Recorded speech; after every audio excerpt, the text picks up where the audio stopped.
Assalamualaikum warahmatullahi wabarakatuh. Teman-teman sekalian, kali ini kembali saya akan membahas tentang interpersonal communication. Ternyata materi ini banyak yang minat ya. Dan banyak hal-hal yang penting yang harus dikuasai seseorang dalam berkomunikasi. Saat dia bicara dengan orang, itu kan ada ilmu-ilmu tertentu yang harus dimengerti, diketahui supaya pembicaraan kita itu menjadi pembicaraan yang menyenangkan. Karena banyak sekali orang yang gak ngerti tentang komunikasi ini, ujung-ujungnya berdebat, berantem akhirnya. Karena itu tadi gak ngerti komunikasi, niatnya ingin baik, ingin memberikan kebaikan, menjelaskan sesuatu hal, ujung-ujungnya justru berantem. Karena itu tadi gak ngerti bagaimana caranya berkomunikasi yang baik. Nah kali ini saya akan memberikan beberapa tips, 1, 2, 3, 4 tips lah. Yang teman-teman perlu tahu nih, karena ini sangat penting untuk kita semua dalam berkomunikasi. Pertama,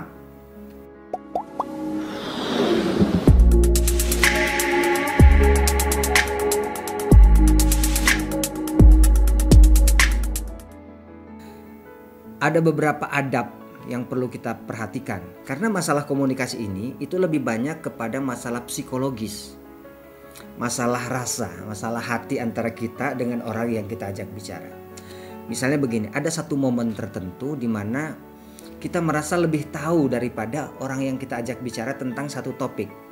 Nah begitu orang itu bicara tentang topik itu, dia bicara kita potong aja. Kenapa kita potong? Karena kita merasa lebih tahu. Itu nggak boleh. Jangan memotong pembicaraan teman kita yang sedang bicara hanya karena kita merasa lebih tahu tentang itu.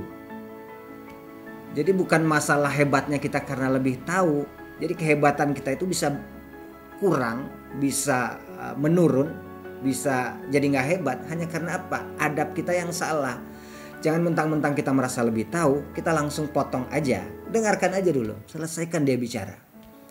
Baru kita sampaikan, oke, oh itu bagus sekali pendapat kamu. Jadi saya tambahkan sedikit ya. Jadi dalam sudut pandang ini, baru kita ngomong. Jadi tetap biarkan kawan kita selesai bicara dulu tentang hal yang mungkin kita lebih hebat, lebih tahu, lebih expert di situ. Tapi kita tetap harus mengalah untuk memberikan kesempatan kepada teman kita berbicara. Ini perlu diperhatikan.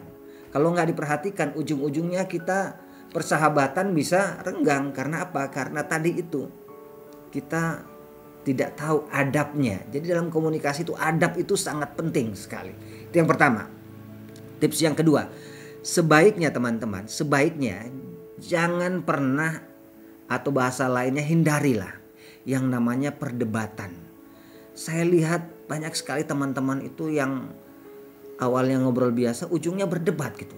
Debatnya juga debat kusir. Debat kusir itu artinya lebih mengedepankan emosi ketimbang logika. Yang awalnya diskusinya bagus, ujung-ujungnya malah emosi ketemu emosi ini. Nah ini sebaiknya hindarilah.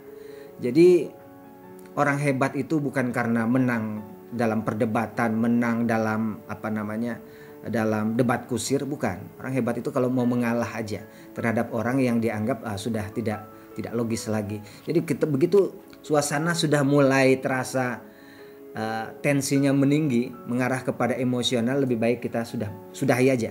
Kita berhenti saja daripada kita debat kusir. Ada perkataan yang mengatakan menang jadi arang, kalah jadi abu. Dua-duanya rugi. Ya mau menang pun perdebatan, ya tetap aja kita mungkin ujung-ujungnya kita kehilangan teman, kehilangan sahabat. Itu yang kedua. Yang ketiga, kita juga harus mengerti dalam komunikasi itu, ada catatannya di sini ya. Ada kata-kata yang tidak terucap. Dalam komunikasi ini ada kata-kata yang tidak terucap. Kita ngomong sama teman kita, jadi ada kata-kata yang sebenarnya sangat jelas tapi tidak terucap. Apa itu? Bahasa tubuh. Kita bisa tahu, wah kayaknya teman kita ini udah bosan nih. Oh audiens kita ini udah bosan.